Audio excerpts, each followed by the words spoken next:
My name is Ashley, if this is your first time. If you're a returning viewer, hello and thank you, and thanks for being here today. Basically, what I'm going to be talking about today is a topic that a lot of people talk about, I imagine. However, I've had a lot of personal experience with narcissists. I've now realized how to stop picking narcissists or allowing narcissists to pick me at this point. And I want to talk about what they are, how you can figure out if you are with one, and what you can do to get away from one. Because sometimes, like I said in the title, these persons can actually dampen your spirit so badly that they may take you out. And I don't mean it in the way that they'll actually hurt you. I mean that you might even hurt yourself because of how low and depraved and small they make you feel. So I'll jump right into it. Let's first start off with the first narcissist ever graced our existence, which is Narcissus. The name actually comes from an old Greek tale of a prince that never fell in love with any woman and only fell in love with his own reflection when he saw himself in the river. Now, as sad as that is, he was the first to ever be claimed Narcissist, or with the name Narcissist that then became Narcissist or Narcissism. It was all based off of this person in antiquity, in the Greek era. So why narcissists are kind of categorized and how you can kind of figure out what you're dealing with is because they always think they're the best. They never think they do anything wrong, and they lack complete empathy. And they need to be admired. They think they are perfect beings, as if that even exists. But in their mind, it does exist. Now, why I'm going to go back to this first thing about how they lack empathy. That can be a little misleading because my first topic, how you can recognize a narcissist, okay, I put up my lovely board, as you guys know, is they are mostly charismatic persons. They are also sometimes the life of the party, and they're good talkers. So why this empathy thing is really important to pay attention to is simply because they can mimic empathy. Like, they're not dumb characters, they're very bright. They tend to be cerebrally very astute. So when they see, let's say for example, somebody gets hurt and the natural reaction is to be like, oh, are you okay? They actually are not sympathizing, they're just saying the words. Hey Hussein, how's it going? They say the words simply because they know that that's the expected reaction that the whole world will look for. And that is not actually what takes place. What takes place is they're saying it, but they're actually just doing it because they're seemingly pretending to be charismatic, okay? Hi, how are you? They're not really truly charismatic in the sense that they actually have actual empathy. Hey there. Hey guys, hope you're having a good evening. I'm just getting into this, talking about narcissists and how they can feign empathy, but they aren't truly empathetic. They don't truly care how you are feeling and doing. They're actually just mimicking what they see out there in the regular world so that they can remain being more seemingly charismatic. And they can seemingly seem like the life of the party, and they can seem like good talkers, because realistically, if they actually don't adhere to the natural norms, a lot of people will detect who they are a lot sooner. I'm teaching about narcissists, and how to spot them at this point. I'm basically showing people how to recognize them right now. And the reason I'm saying this is because they can mimic people, but they don't actually have the feelings to back it. And the only way you can really figure that out, they repeat the same things over and over again, things that they've seen in their everyday life. Namaste. They mimic this simply because they don't want to be ostracized. They don't want to be realized for what they are. So they will always do and act as if. And that's one clear sign that you can recognize a narcissist, because they don't truly have or embody the feelings or the emotions that most of us do. Okay? They think they're the best. They always act accordingly. Even if those around them tell them they're not the best, that does not matter. They will still repeatedly go on believing they're the best. And they will tend to always mystify people by that same spit out. Like, oh, I was the best soccer player. they're not even playing soccer, and they'll keep telling people in the course of their time with you, or something that they're great at, or something that they've done the best at, and they will use that and tell over and over, and it's simply because they want to mystify you into believing that they are the best, even though it has no context in what you're dealing with. They just want to pronounce themselves as such and have you hear it over and over and over again. As for the person who thinks that they have something to say, please go ahead. I think it's Kenesha, by all means.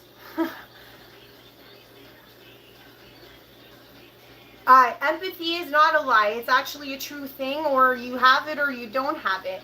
And the reason why they keep using these mystifying terms about them being the best or being perfect, or in a moment of time where they were perfect, they need to exercise this over and over again so that you start to believe their rhetoric. It's like as if you're being brainwashed in a way, and they use a scenario or scenarios where they did seemingly look that way, so that you can then warp your brain into believing that they have these aspects or these traits within them, but it's actually not true. Now, the next thing I'll say is a tactic that a lot of narcissists use, is that they always attack you for your weaknesses. And let's say you're a partner. Let's say they don't care. Whoever wrote that, they don't care. Let's say it's a family member. Let's say it's a parent, okay?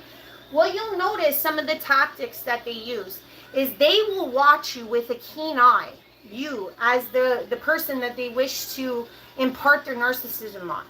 And what they'll notice is your personal weaknesses. If you ever notice narcissists who they tend to wrap themselves around, it usually tends to be nicer persons, or persons that won't ever refute them, or persons that don't kind of contradict them.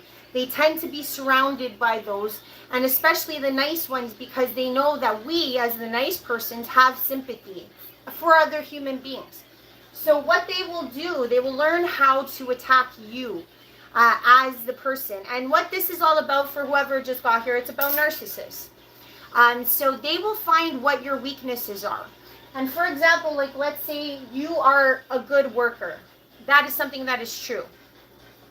Let's say you're a good parent, and let's say that's something that is true.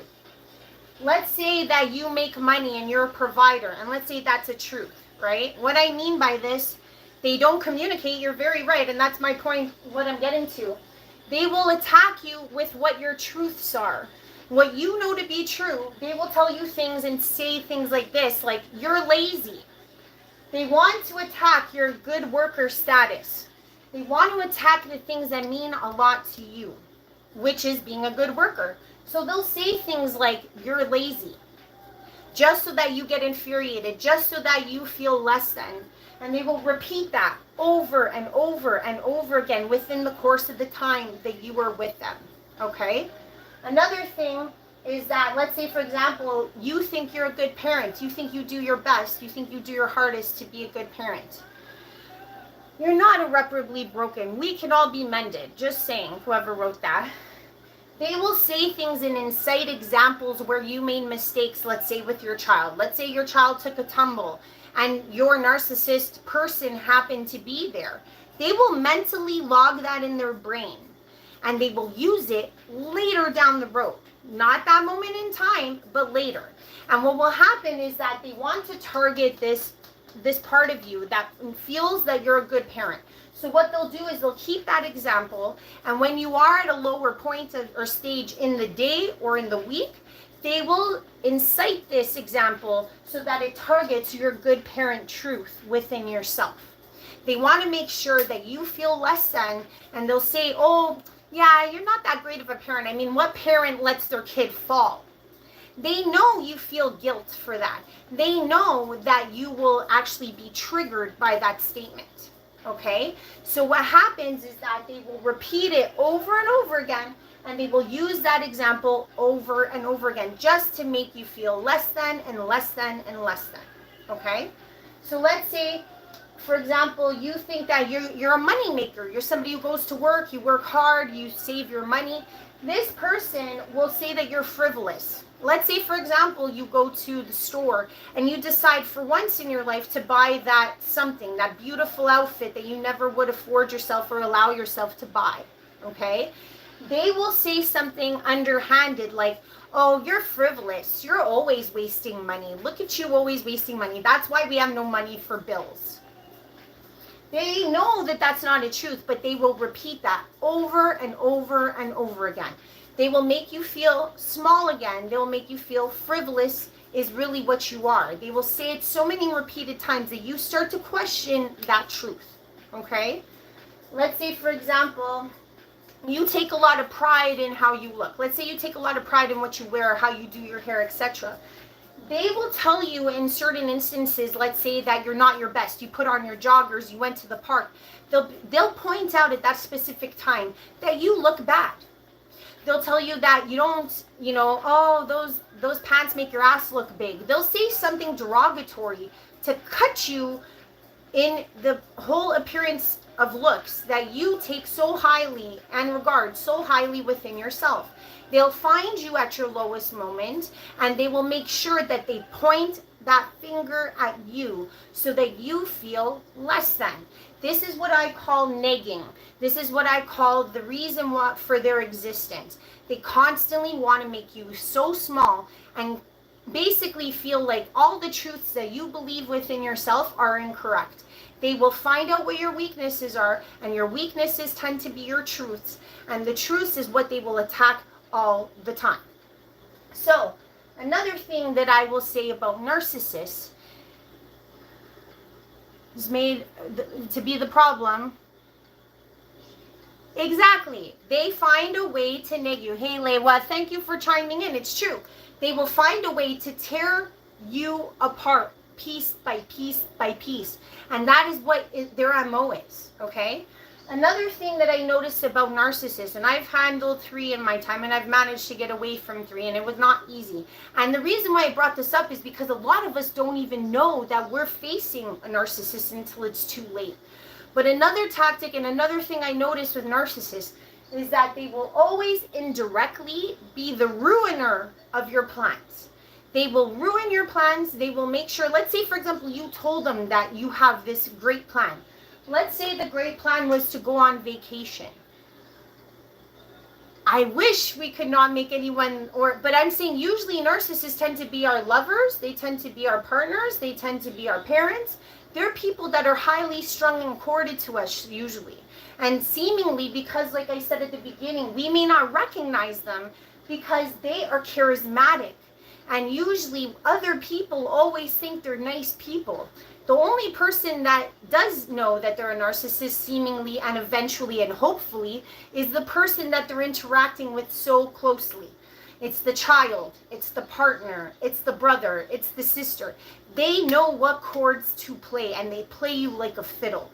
And the reason why sometimes some of us don't recognize it, and I was also someone who had a hard time with this, is because sometimes it plays on our own ego. We feel, how blind could we really be that we don't see this person coming? How blind were we not to know they were a narcissist? And the fact is, we don't want to admit it to ourselves, so we will subject ourselves sometimes to that pain ongoingly because we can't accept that we are in the situation we're in.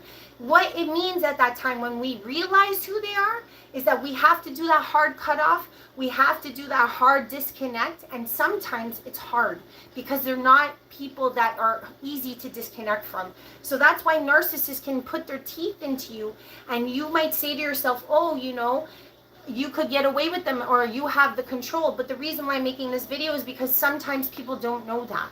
Sometimes they don't even know that they're in a narcissistic grip, and that's why I wanted to talk about this. The other thing, like I said, they try to destroy your plans. Let's say, for example, your plan is to go on vacation. Let's say you're with a partner. This person will know that you want to go on vacation with them. Let's say it's to go to Cuba, whatever the case may be. And this is your partner. They know this. They'll say to you something along the lines, oh, good idea. But come the time that you got to go buy the tickets, come the time that you need things to get organized, all of a sudden, they didn't renew their passport, all of a sudden they spent all the money that they had for their half of the ticket on something frivolous. They will make sure that that is not equatable, that that cannot happen, because they want you to suffer. They don't want your plan that you want to exercise to come to fruition. So they will put these little trip ups like losing the passport or letting it lapse, so that the vacation that you have your heart set on cannot occur. And they will make it seem like as if you're asking for too much to have this passport ready. You're asking too much to have that money for the ticket ready. They'll make it seem like you rushed them. They'll make it seem like it all came out of nowhere, this idea of yours. They will play. See, exactly, Lewa, you get it. They play with us. They never told you that they were traveling. Exactly. But no, the last one you think broke you, and I'm telling you, I really hope that you don't lose no, not completely. They can never take away our inner self. That much I can say.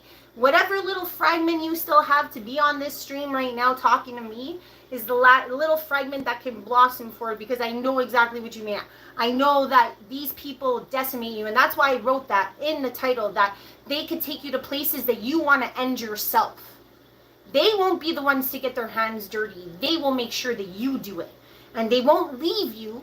They want to make you suffer. And that's the point about narcissists. They get high off of it. It makes them feel great, knowing that you are suffering. Something about it makes them feel good. And I'm honestly saying that because, as I was saying about this vacation thing, they don't care. They don't care that you missed out on your vacation. Let's say you want to buy a car. Let's say you need their help to buy a car. They'll say, oh yeah, let's buy that car. You'll show up with your money, and then you'll need their money like you had planned with them. And then again, they will let you down and you don't get the car. Or they will let their license default. Or they will default the insurance once they're driving it with you. Maybe it's their job to take care of the payments. They will make sure that that car never works as smoothly. They will ride that car to the bitter end. They won't take it in for maintenance. They will make sure that you never get the full luxury of expression in the vehicle. They won't let you go on vacation. They won't let you have the car. And the last thing I said was, let's say it's a home, any type of item that you have your mind set on, or a goal or something you want to do, they will make sure they ambush that some way, somehow. They will agree to things and then take it right back the minute that you need them. The minute that they said they would agree, they then disagree and act as if they never agreed in the first place. And that's the insanity of dealing with a narcissist. They do not live in the reality. You had to break up, Lewa. You had to. You know why you had to break up? For your own preservation of self. You had to break up with them. They didn't do the work. They didn't do the breakup, even though they probably did horrible things to you, Lewa. And you know what? The reason being is because they're lazy people that don't want to do anything, and they don't want to get their hands dirty. They don't want to be seen as the bad guy or girl in any situation. So they will force us and force those that they're intertwined with to the edge of reason so that we do it. So that we're the breaker-uppers, we're the relationship enders, because then that puts us as the bad person in the eyes and the guise of every other person involved. And that's what I said. It's so hard to recognize them because a lot of them are very good talkers. A lot of them seem sweet out to the rest of the peoples out there. And the only person that knows that they are not, and they're one bad mama jama, is the one who's suffering, the one that's closest to them. It's the child, it's the sibling, it's the girlfriend or the boyfriend, like Lewa is explaining right now. It's always us. We're the bad guys to the rest of the world, because we end up looking insane by the end, because we end up either exploding or ending relationships, or just like looking out and reaching out to others for help. Because when we come to others for help with our story, because they were so charismatic and able to fool everyone else, the person you go to feels like they don't know where it's coming from, and maybe you're the one with the issue. But really, that's what a narcissist does. They make you break your reasoning and reality. And they do this all with this nagging, and they do it all with this lack of empathy. They do it all with this lack of emotion. You start to question and say to yourself, how is this possible? How could I have not seen this person? It's so wild, because you actually start breaching your own reality, because nothing they say makes any sense. You try to question a narcissist, good luck. You try to get an answer out of a narcissist, good luck. Try to get a truth out of a narcissist, good freaking luck. They are never, ever going to tell you the truth. They will evade the truth. They will never, ever admit that they've done something wrong, because that goes back to what I was saying before about how they think they're perfect, how they think they're the best, how they think that they are not at fault for anything. And if you think that I'm making this up, trust me, I know what you mean, because you're like, what human being actually works like this? Not every human being, just a narcissist. Because most people, you go up to them with something they did wrong and say, you know what, that really hurt my feelings. I really didn't like that you did A, B, and C. A narcissist will tell you something along the lines like, why are you so emotional? I never did A, B, and C. You always get so dramatic with your feelings. They minimize you. They emotionally and mentally corrupt your thinking, because it's like, then you're like, oh, am I dramatic? Oh, am I having too many feelings? And it will happen repeated times over and over and over. It questions your sanity. You go to other people like your friends or some of your family members and you say, hey, if I asked you this question, what answer would you end up having to go to other people to make sure that you're still on the level? And that's the genius part about narcissists, is that they will never ever let you feel like you make sense, because the minute that you make sense, they don't make sense. And that is a scary place for narcissists to be. Narcissists will evade, and as long as they can do this whole illusionary thing that they do by being charismatic or good talkers or the life of the party, the minute that they're constantly being berated, the minute that you have the directness with them and say, hey, no, you did this wrong, hey, no, you did that wrong, that's when you got to watch out, because a narcissist will not give you any closure.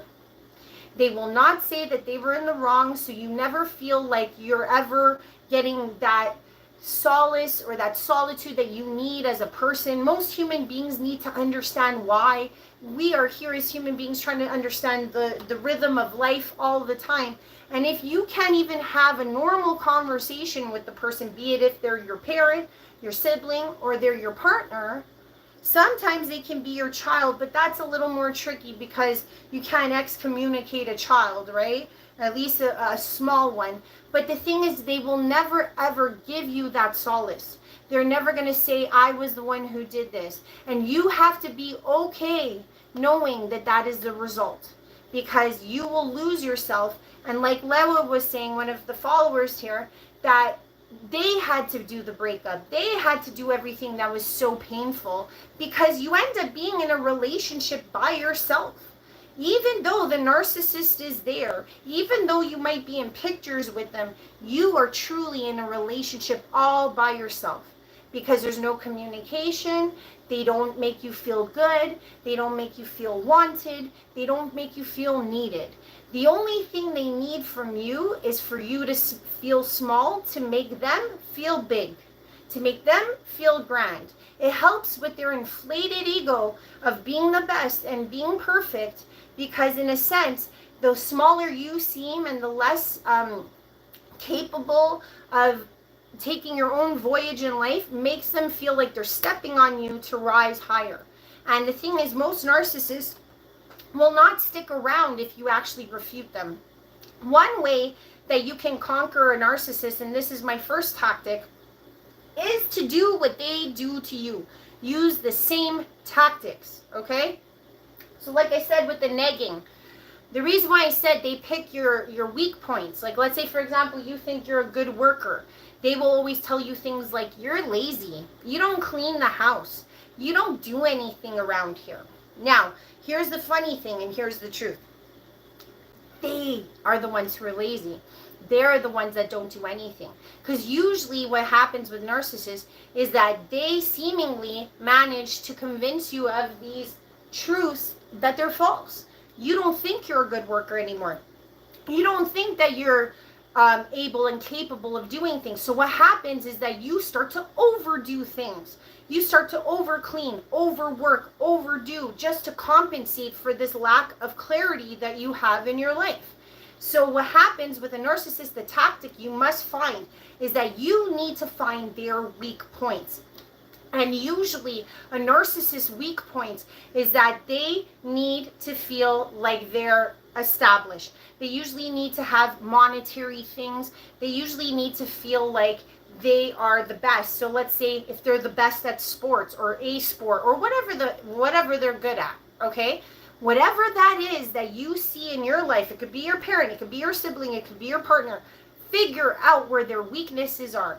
Let's say, for example, they don't like being embarrassed in public, right? What you need to do to get rid of this narcissist is do that every chance you have. You go out in public, you embarrass them, you start dancing and singing, you start making a fool of yourself because they don't want you to make them look bad. That's the main thing with a narcissist. They want to have this presence. They want to have this allure. They want to have this place in the universe. And the important thing is that you know that's their weakness. So if you're trying to get away from a narcissist, because they won't volunteer to leave, I guarantee you that. They will make you push them out. The only way you can get them to leave on their own fruition is to be the exact thing that they can't stand. And that is to embarrass them so that they lose status, they lose that perfection. Because how could they be perfect if they're still with you? You know, if you're still highly annoying, if you're the one that's embarrassing, they aren't perfect. And that messes with them. So what I would say, find their weaknesses. Let's say they want to be the best worker or they want to make a lot of money. Find ways to tackle that. Let's say, for example, if they like to have the finer things in life, right? Bleach their laundry. Do things that will shake the core of what makes them feel good. If it makes them feel good to have the nicest clothes, then find a way to shrink those clothes so that they feel less than and less than. And the point is because what most narcissists are like is that they need to establish their worthiness through things. Because they're not really empathetic people, because they don't have the normal capacity of emotions, it makes it really hard for them to seemingly create bonds with people. So that's why they have to create the bond through other things like money, through being the best, through status, through looks. They have to do this because if they don't do it, they don't feel worthy. So try to find those failures within the narcissist, and I guarantee if you nag them like they nag you, they will recede like cockroaches. And the thing is that because they have such low self-esteem, unknowingly, you don't know this until you've been with a narcissist a long time, that all of the reason why they are the way they are stems from their low self-esteem. You might be thinking to yourself, no, how could they have low self-esteem? They don't care. They don't show that they care. Yeah, maybe to you. Maybe they don't care about you. Okay, and I'm sorry to say this so harshly, but that is the truth. But they do care about something. They do care about looking good in front of somebody. They do care of holding up appearances. So if you truly want to battle a narcissist head to head, toe to toe, find out what those things are. Because once you find those things out and they know that they can't mess with you anymore, they will recede on their own or they'll run away. Because especially if you keep refuting them day in and day out, they don't like being put in their place. They don't like being held accountable. Accountability is what they fear more than anything else. So what I would say to you is take all your scruples. Let's say you have one little will left in you to handle a narcissist. Find out their weaknesses. Nag them like they've nagged you. Stop walking on eggshells. It's your life. Take it back. take back that power. And how you do that is continually doing that. Nag them, find their weakness, keep doing it till they recede, and keep holding them to the truth. Keep pinning their ass to the wall with the truth. Keep saying, no, you made this mistake. No, you did this wrong. No, and I guarantee you, the more you do that, they will find their exit themselves. Because for them to face you directly, mano y mano, is terrifying to a narcissist because it doesn't hold weight. They don't hold weight. They are hollow beings. They don't have the capacity or emotions like most of us do, like heart, like sympathy, like empathy. So they can mimic it, but they can't be it. So if you keep holding them over and over to those truths, they will leave you, and they will leave you. And the sad thing is that a lot of us get hurt because we don't truly know what took place. But the point is, they're out of your life. And the reason why I say get them out of your life is because of what Lewa was explaining earlier in the feed, is that they will push you to the brink of insanity yourself. And you are more important. And that's something that gets taken away the more years you stay with a narcissist. You start to lose yourself. You start to not understand who you are anymore. All you can do is look out to others. They make you feel small. They make you feel less than, to the point that you're too tired, you're too broken. They keep you on all the cylinders running all the time because they want to ensure that you're depleted.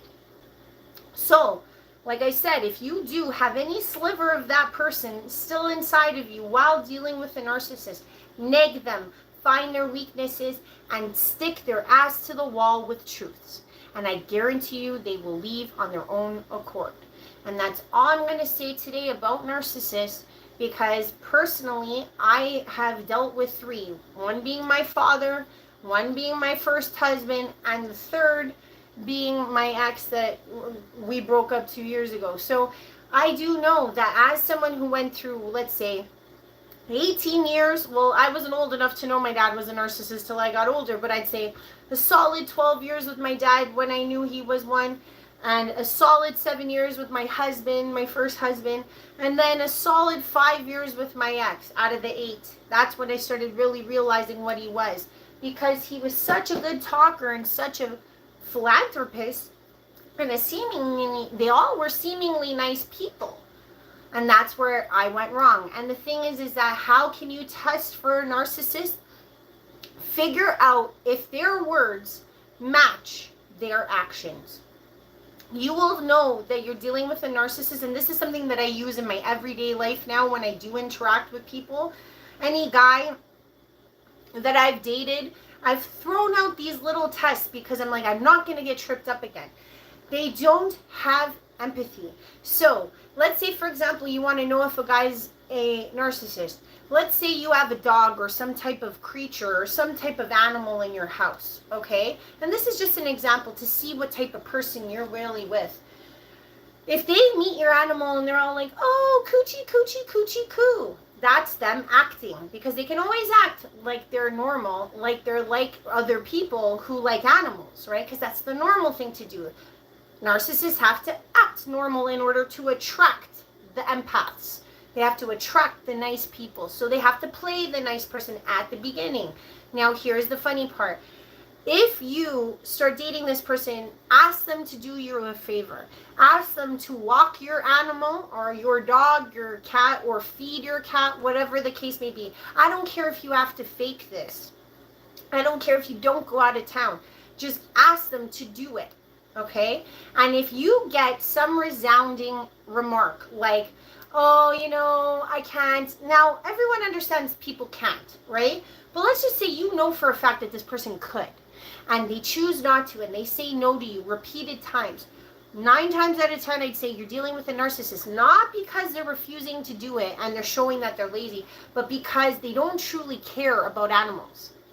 If they cared and they knew you had no one to watch this animal, their heart, anybody's, would be like, oh, you know, this animal really needs this. So they will do it for the animal. Or it could even be a family member. Let's say it's to watch a child. Let's say it's to take care of your mother. Whatever the case may be. If they refuse, Or they say that they'll do these things, but their actions don't meet up. That's a clear sign that you're dealing with a narcissist, because a lot of them, like I said, are big talkers. They talk, but they don't walk. They don't match up. Their actions do not match up with their words ever. So that's a good way to indicate. Like, let's say, for example, they'll tell the whole world when you're out with them, and if you're dating them, they'll be like, oh, I love my baby, out in public, right? But when you go home and you're tired and you say, hey, babe, I'm really tired, I need a massage. Or I'm really tired, can you help me with the laundry? Or I'm really tired and I need this. They will never, ever help you. So where's the love? They say, oh, up and down, they love you. But then when you get behind closed doors and no one can see it, they don't actually weigh out what they have just said out there in public. So a good point of reference, I would say, is if you don't know if you're dealing with a narcissist, put them to that test. Make their words match their actions. And if you see this repeated times, that out in public, they want to look one way, but behind closed doors, they don't care. This is what I'll say. Most likely, keep testing them, but don't stick around. Because once the narcissist gets their hands in you, once a narcissist starts using these tactics like nagging you to the point of insanity, to the point of smallness, that you want to get out of the relationship so bad, or you feel so small that you may potentially hurt yourself, know that you are always number one. I hope whoever hears this, sees this, knows that this is the truth. If you've been contemplating if you're with a narcissist, if you want to know how to get away from a narcissist, I hope that this video helped you, because I know for a fact in the relationships that I went through and the ones I got out of, that there was a point where I didn't know if I had any purpose on this planet because of how they made me feel. But after getting away, that was the success that got me to understand how this all works out with these guys or girls. So I hope that's it. I don't know if anyone else is still on. I just hope everyone's having a good night. Love you lots. If you do like what I'm saying, please like, please subscribe. This is my view on narcissists, how to deal with them, how to spot them, how to handle them after the fact. And I hope you guys had a great time. But bye, guys. I don't know how to say goodbye when there's still 4 people, but I hope you guys have a good night. Love you lots. Bye for now.